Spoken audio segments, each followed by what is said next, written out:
I'm at the grocery store, updating my DMV stuff. And I can only pay with a debit or credit card, but it's going to add a fee. Over the weekend, at my grandma's birthday, we were riding the 9-bot scooter around, and I told my cousin, like, yeah, I like the scooter. I think I would also really want a one wheel eventually. And he said, I don't have a one wheel, but I have this like surf wheel thing. If you want to borrow it and try it out. So I said, yes, of course. And he said, download the app and you can try it out. So let's charge it up. Let's try it out. But also I was looking for the app and I couldn't find it. I don't know. I don't know what happened to the app on the App Store. It looks like it's available on the Google Play Store still, but I can't find it on the Apple App Store. But this is it. That's its tire. It's not as big as the one wheel.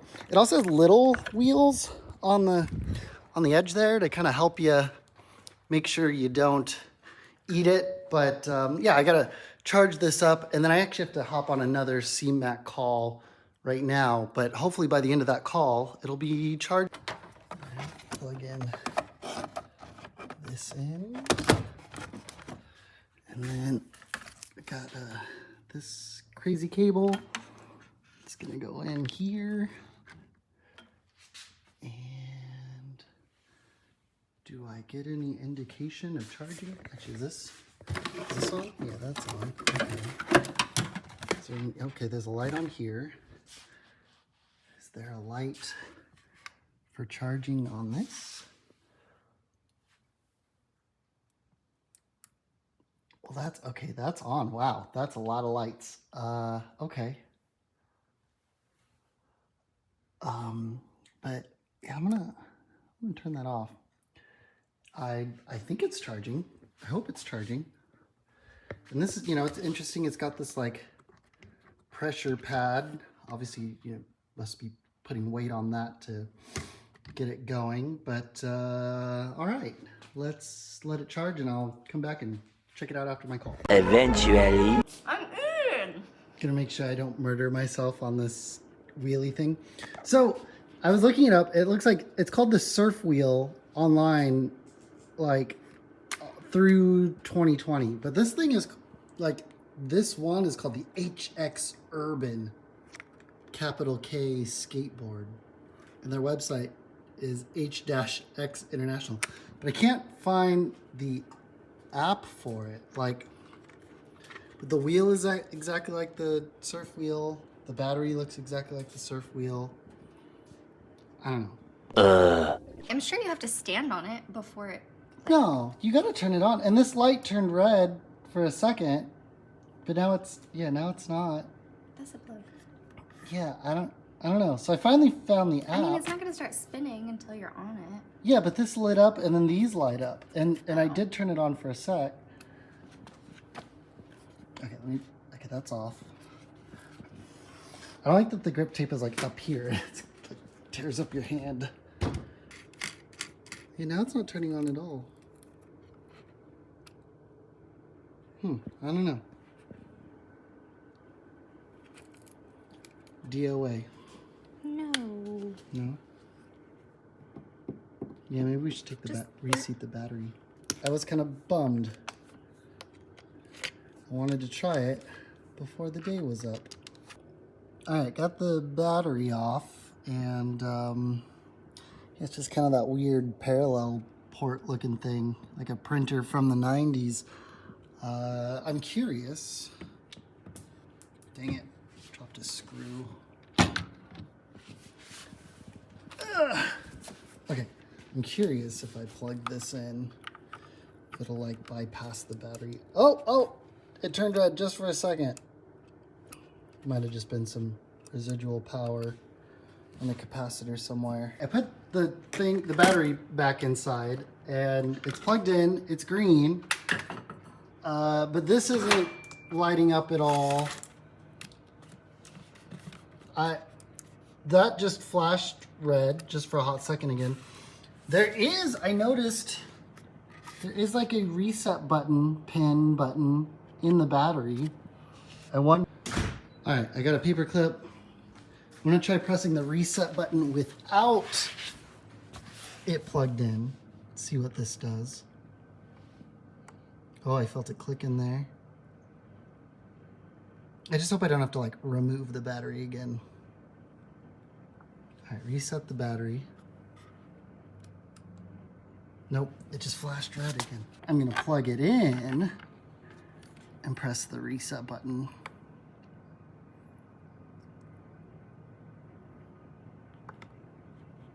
Oh, it was on. The power button was on. Okay, maybe I hold the reset button as I plug it in.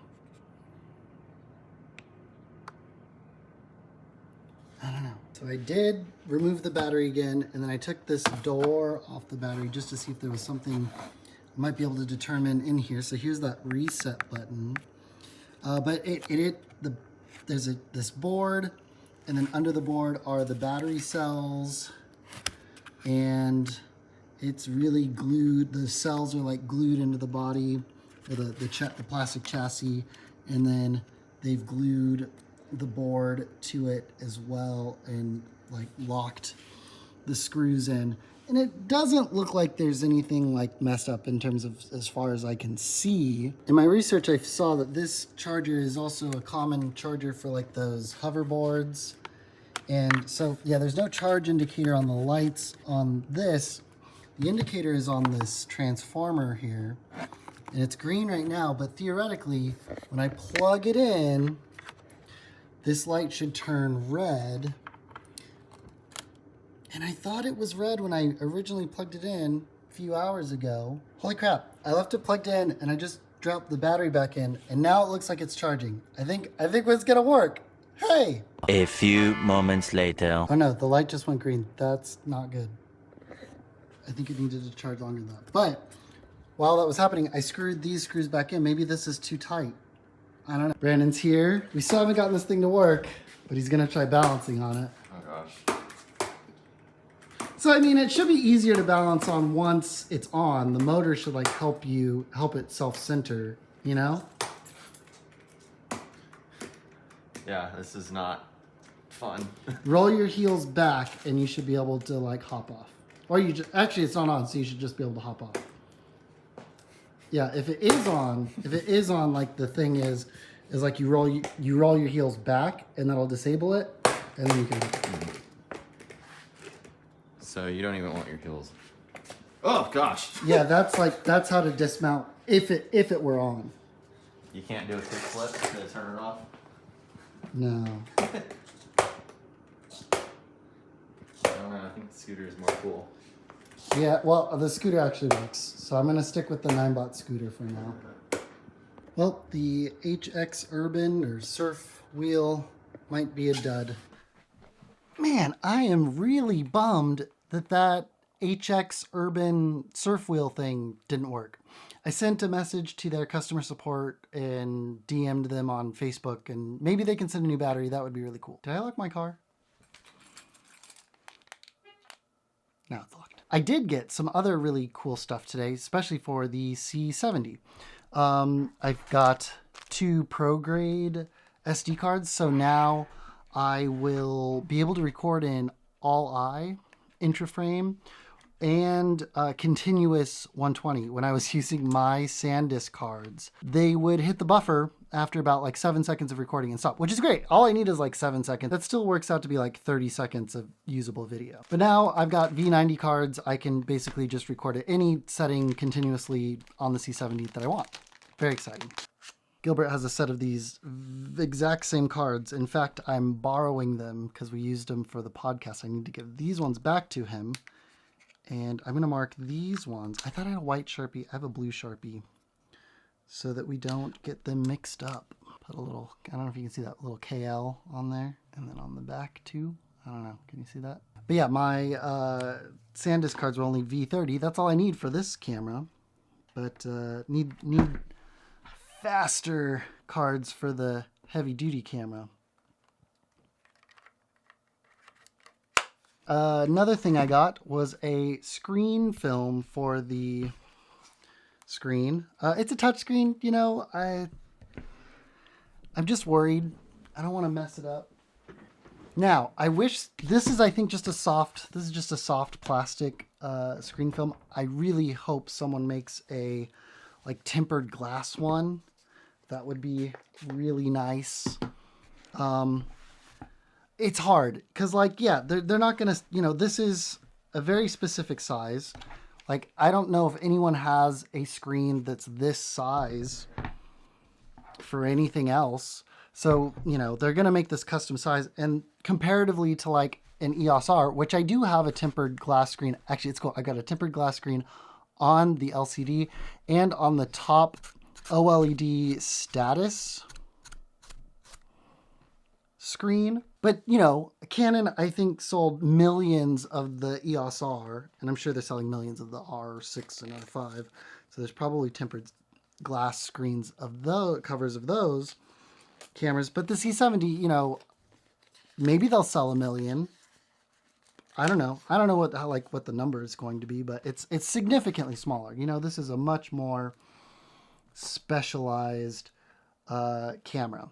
I got 2, so if I really mess this up, I used to be good at doing screen films. I need a piece of tape. Me putting a screen film on, really, like, I need something sticky to pick up the lint that got left behind by my rag. All right, got a little piece of masking tape. I don't want it to be like super strong tape, just like Scotch tape, masking tape. And I'm just gonna pick up the dust and lint that's on this screen.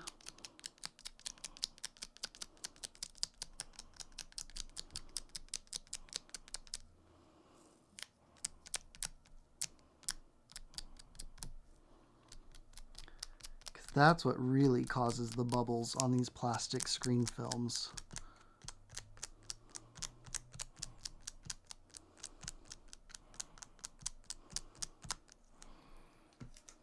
All right.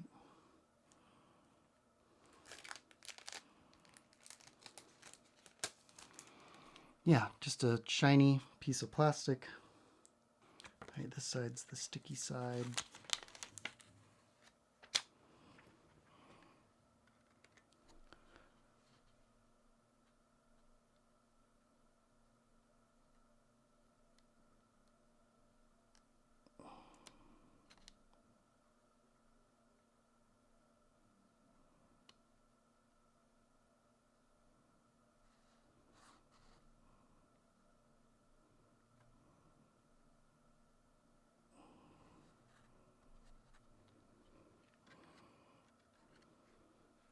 These edges aren't perfectly rounded to the C70 screens, so that makes it a little tricky. The edges of the roundedness are a little sharper, so it doesn't perfectly line up.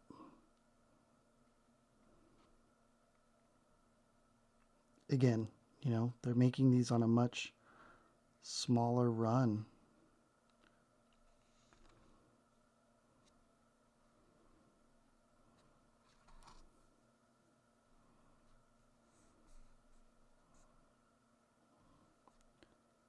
And I'm just kind of letting it drop slowly.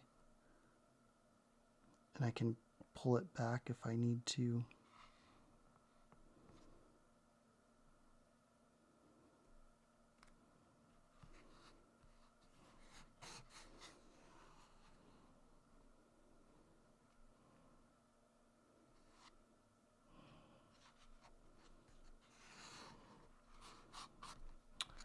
All right, and then there's a protective layer on that. I've got one tiny piece of lint in there. So I'm going to kind of use the tape to lift up the film. Then I'm also going to use the tape that's stuck on the sticky film side to try to lift it off.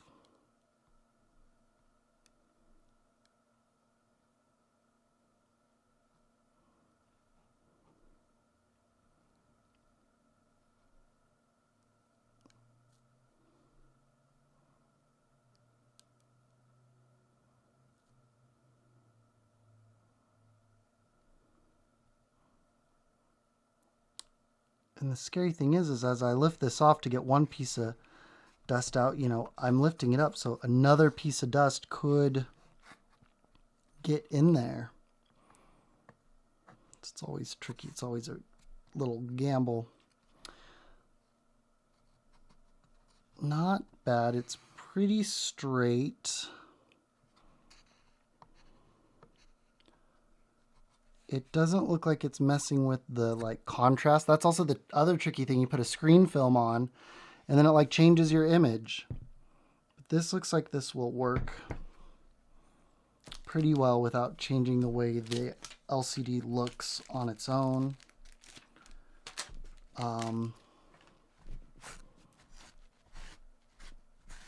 You can hear how the C70, like the texture is so strong.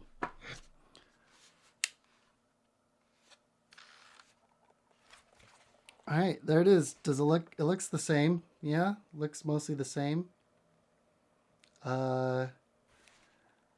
Cool. Yeah, I think that's gonna work.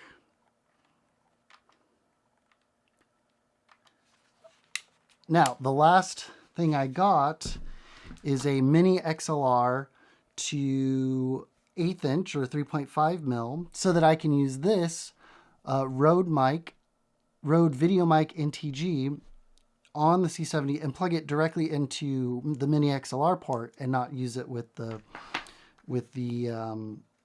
mic port, because I want to do some tests. Over the weekend, we recorded the podcast for Editor with the C70, and we went ahead and plugged the Electro Voice RE20s directly into the C70 with MiniXLR to full-size XLR adapters. And Gilbert did the audio edit for that podcast, and he noticed that there was a really hard low-end cut at 200 hertz and then 100 hertz. So we were losing some low end, and I'm pretty sure on this camera I didn't have any like low cut or high pass filter settings on in the settings. So I wanted to see if it's doing it with these cables, if these cables are the culprit of losing that low end, or if it's just the way the inputs work on the C70.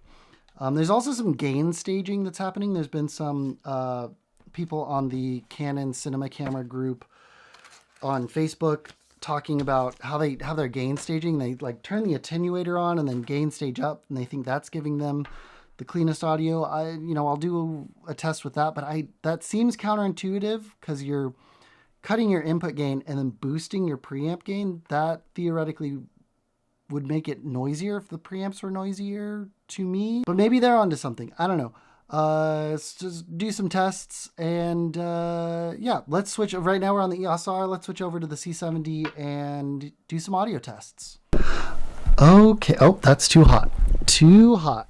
Okay. Nope. Still too hot. Still too hot. Okay. So this is the Canon C70 with the Rode VideoMic NTG plugged into the 3.5mm mic jack. The way the Lord and the engineers at Canon in Japan probably expected it to work. Now I'm going to swap the included VideoMic NTG cable with this Condor Blue cable so that it's going into the input one on the MiniXLR inputs. I'm not even going to stop recording. I'm just going to record through this. This is the Rode VideoMic NTG going into a MiniXLR. So what I'm going to do now is I'm going to swap the Condor Blue MiniXLR directly to 3.5 mil for this Jolgoo MiniXLR to full-size XLR, and the way I'm going to get the Rode VideoMic NTG in there is with the Rode XLR adapter. All right. Ooh, that's a lot hotter. That signal is a lot stronger. Let me turn it down on the mic. Turn the mic gain down so that my preamps in the camera are the same. Yeah, that's about, oh, no, that's about where we were. Yeah, so that's weird that the this cable, the Condor Blue one that went straight from MiniXLR to the 3.5 mil. This was coming out of the Rode Video Mic NTG, and this was going into the camera. And the Jogu MiniXLR to full-size XLR with an XLR adapter has a lot more signal. That's very weird. But also, does it sound the same? Is there coloration from the cable? Now, that first setting is probably the truest because that's the Rode Video Mic NTG with its original cable plugged right into the 3.5 millimeter jack. Then we listened to this, and now you're currently listening to the Rode Video Mic NTG with its original cable going into an XLR adapter, and then an XLR adapter to a MiniXLR adapter into the preamp in the C70. So what sounds best to you? And maybe I'll get Gilbert to send spectral analysis because he actually has Audition and I'm not paying for Adobe right now. That's it for today. How's it sound? Let me know. Subscribe for more weird C70 videos and electronic rideables, electronic vehicle videos, and I'll see you tomorrow. Peace.